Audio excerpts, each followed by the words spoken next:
పార్టీలో అసంతృప్తి స్వరాలు వినిపిస్తున్నాయి. కడప జిల్లా టీడీపీ అధ్యక్షుడు ఆర్ శ్రీనివాసులరెడ్డి సోషల్ మీడియా వేదికగా తన అసంతృప్తిని వ్యక్తం చేశారు. రాజ్యసభ సీటు ఇస్తామని ఇచ్చిన హామీ నెరవేరకపోవడం బాధ కలిగించిందన్నారు. గత 13 ఏళ్లుగా పార్టీకి అండగా నిలుస్తూ పార్టీ బలోపేతం కోసం అహర్నిశలు కృషి చేశానని పేర్కొన్నారు. పార్టీ కోసం నిస్వార్థంగా పనిచేసిన నాయకులు కార్యకర్తలను తగిన సమయంలో గుర్తించకపోవడం బాధాకరమని వ్యాఖ్యానించారు. పార్టీ కష్టకాలంలో పనిచేసిన వారిని గుర్తించాల్సిన అవసరం ఉందని తెలిపారు.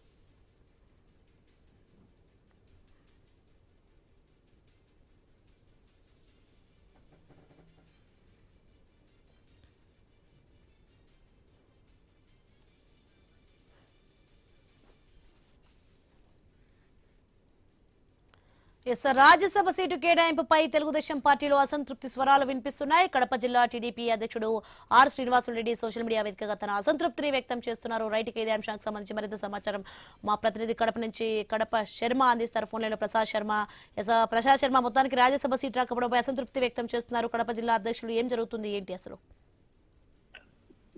ఏదైతే కడప జిల్లా అధ్యక్షుడిగా పనిచేసినటువంటి శ్రీనివాసరెడ్డి దాదాపు 13 సంవత్సరాల పాటు ఉమ్మడి కడప జిల్లాకు సంబంధించినటువంటి అధ్యక్షుడిగా పనిచేస్తారు. అట్లాగే దాదాపు గత టర్మ్ లో పోలిట్ బ్యూరో సభ్యుడిగా పనిచేసినటువంటి శ్రీనివాసరెడ్డి ఈసారి తనకు రాజ్యసభ కావాలంటూ చాలా కాలంగా ప్రయత్నాలు మొదలు పెట్టారు. అయితే ప్రయత్నాల సందర్భంగా తనకి రాజ్యసభ సీటు ఇవ్వకపోగా నిన్న ప్రకటించినటువంటి రాజ్యసభ స్థానాలకు ఎంపికలో తన పేరు లేకపోవడంపై కొంచెం తీవ్రమైనటువంటి అసంతృప్తిని వ్యక్తం చేస్తూ తన ఏదైతే ఫేస్బుక్ సోషల్ మీడియా వేదిక ఉందో దానిపైన తన స్పష్టంగా రాసుకోవడం జరిగింది. తన 13 సంవత్సరాలుగా అత్యంత క్లిష్టమైనటువంటి రాజకీయ పరిస్థితులు ఉన్న కడప జిల్లాలో తెలుగుదేశం పార్టీకి అండగా ఉంటూ పార్టీ బలోపేతానికి కృషి చేసినటువంటి తనకు రాజకీయంగా, ఆర్థికంగా, మానసికంగా, శారీరకంగా అనేక ఒత్తిళ్లు ఎదుర్కొన్నాను. తను రాజ్యసభ సీటు సభ్యత్వం వస్తుందని ఇస్తామని ఇచ్చినటువంటి హామీని ఆ పార్టీ అధిష్టానం నెరవేర్చుకోవడం వ్యక్తిగతంగా తనకి ఎంతో కలతకు గురి చేస్తున్నట్టు కూడా ఆయన స్పష్టం చేశారు. ముఖ్యంగా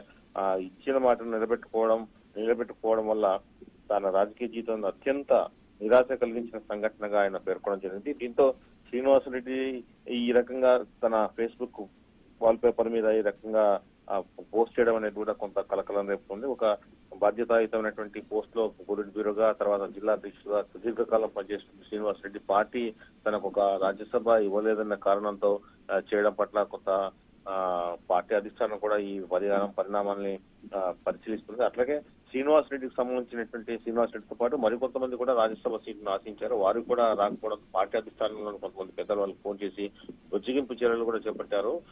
ఈ నేపథ్యంలోనే ఈ సోషల్ మీడియా శ్రీనివాసరెడ్డి చేసిన వ్యాఖ్యలు కలకలం రేపుతున్నాయి.